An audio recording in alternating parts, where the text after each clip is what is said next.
These are insider secrets from speaking to many valuers for property valuation of 11 ways sneaky sellers try to hide serious defects. Number one sneaky defect that sellers don't want you to know about is their electrical wiring faults. So my best tip is go to Bunnings, buy a PowerPoint tester and test whether the electricals are actually working. Remember guys, look for burn marks around the switches, fittings, fuses.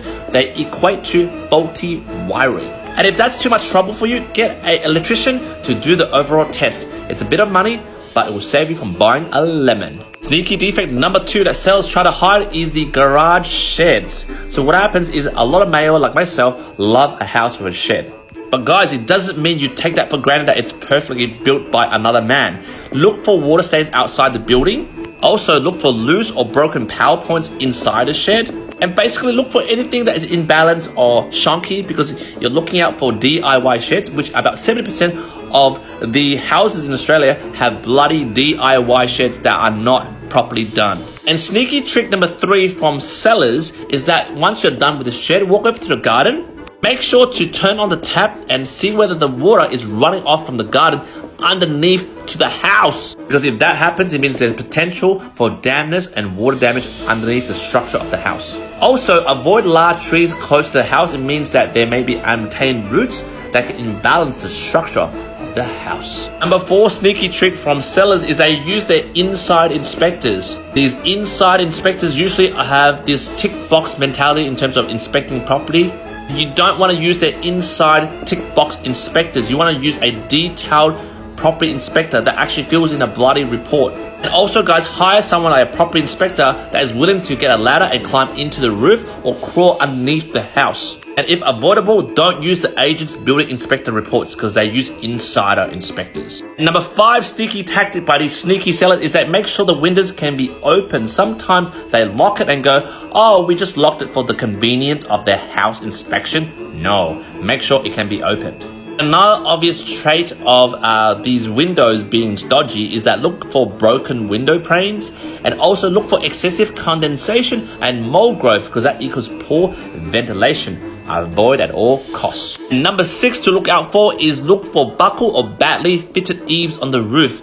It means gutter problem. Sometimes guys, the roof is very hard to check, so get a building inspector because you need to look for broken roof tiles or loose ridge or valley tiles. What that means is that the bloody tiles are missing and it allows for possum birds or water leaks to get in, so get a building inspector that can use a bloody ladder. And guys, if you see like the roof eaves and there's rust in it, don't go, oh, it's okay, it's just bloody rust. No, small amount of rust, small holes can create large leaks when it bloody rains. And also guys, sellers can sometimes paint on the rusted iron sheets to cover defects. So look out for these sneaky tricks. And number 7 sneaky trick is make sure the outside of the house, the earth, touch the earth, like, bend down your bloody knees and touch the earth, is excessively wet. Combined with that, make sure the walls around the house, there's areas that are not excessively patched up because that means they're trying to cover up the dampness. Remember guys, dampness encourages rot and termites attacking your house.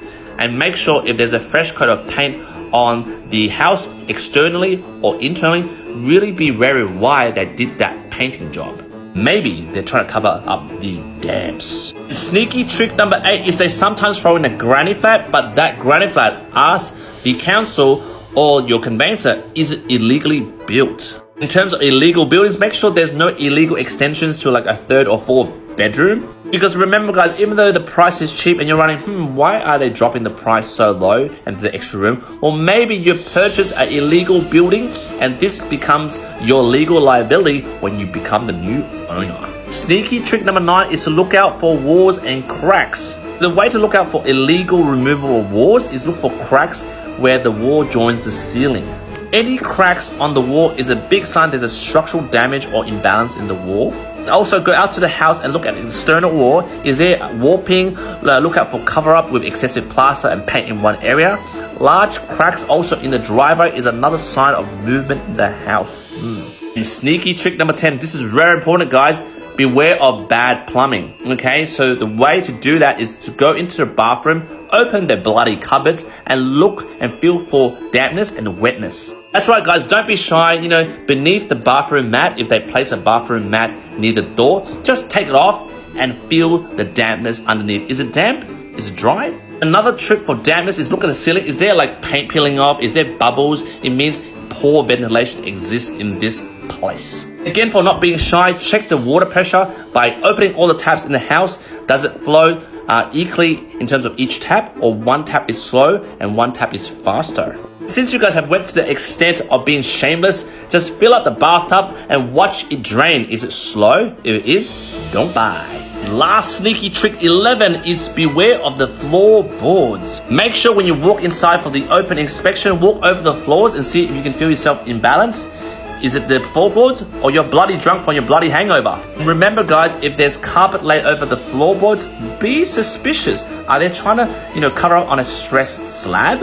And my biggest tip when buying a house with timber floorboards is suggest maybe lightly jumping at intervals to detect rotten floorboards or loose framing. If you fall inside, then good for you, because you might have a broken leg, but at least you avoided these 11 sneaky sellers tactics and not buy this house. You watched thus far, you're a smart investor and you won't be buying a lemon. Jump in the comments, let me know what other sneaky tactics you've witnessed from these sneaky sellers.